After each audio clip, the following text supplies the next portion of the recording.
You know, sometimes it takes a little bit of crack in the armor for the whole thing to just go explode. Well, I think we may have found another chink in the armor of the modern people that push the propaganda of homosexuality.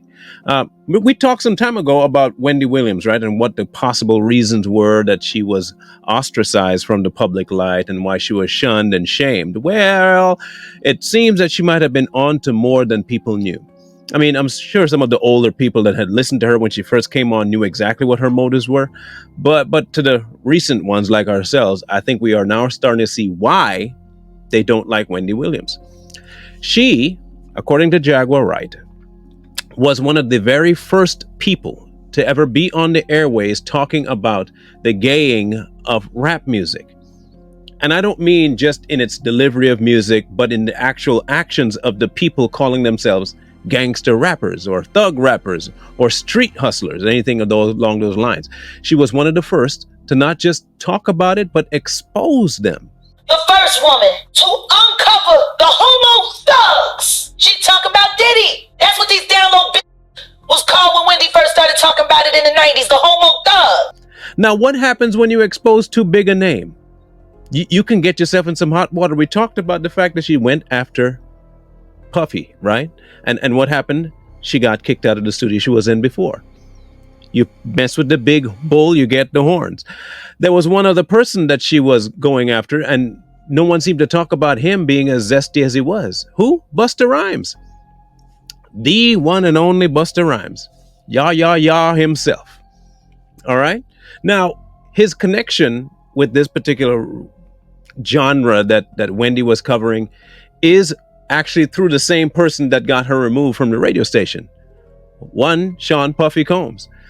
Now, if you don't think that they were close, you can trust me on this one because we'll give you receipts like we always do.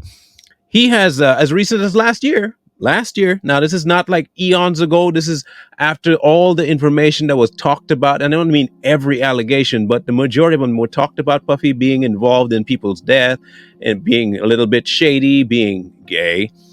But Busta actually had a party held with Mr. Puffy, and look.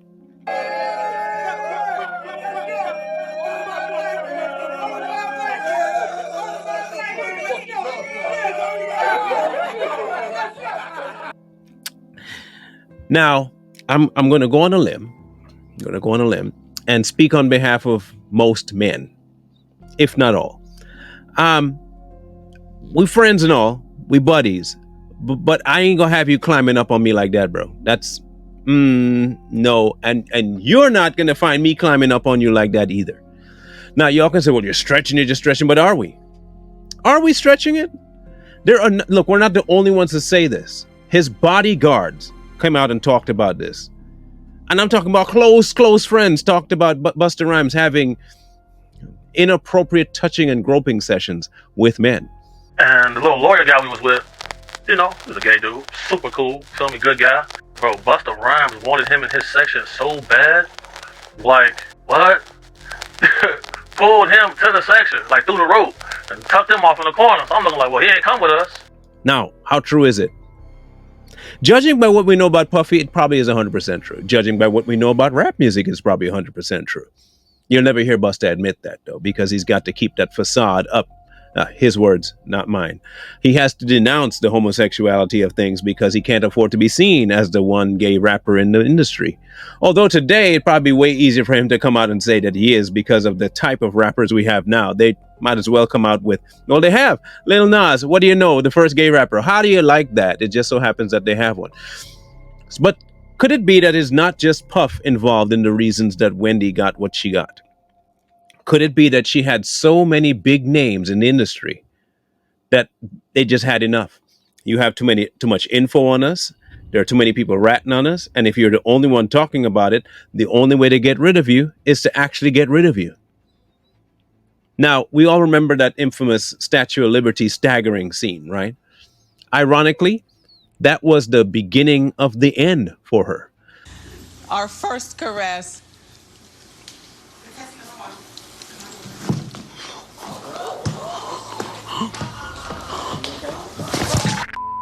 Now, could it be that something was said in her earpiece? We don't know. Could it actually have been something that they gave her to drink? We don't know.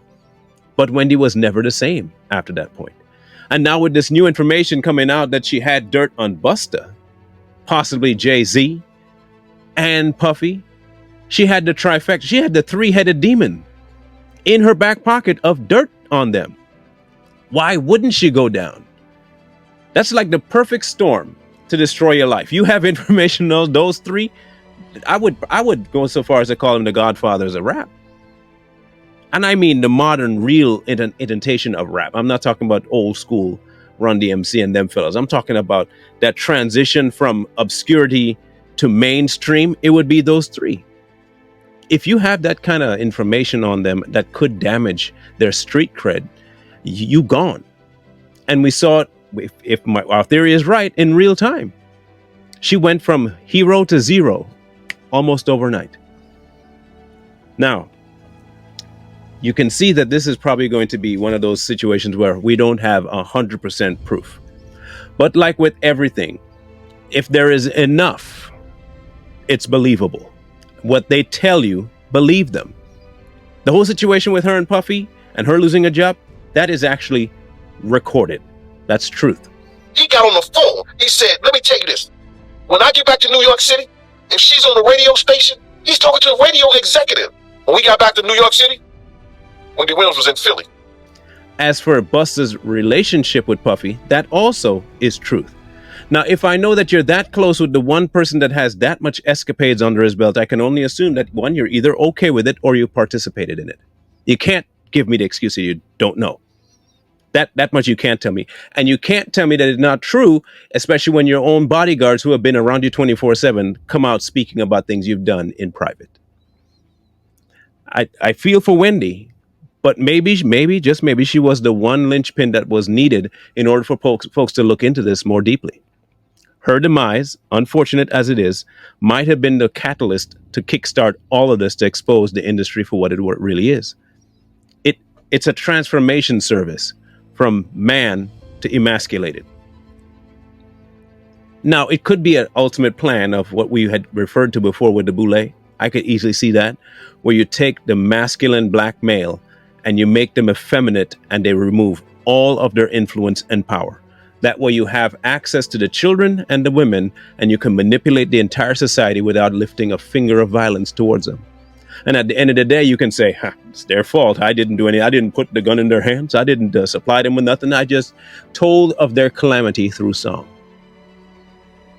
For all we know, Wendy was the one person that could have actually curtailed a lot of this stuff if she was allowed to speak. But they knew that too. And if they know that, then the best option that they would have possibly had would have been the removal of Wendy Williams.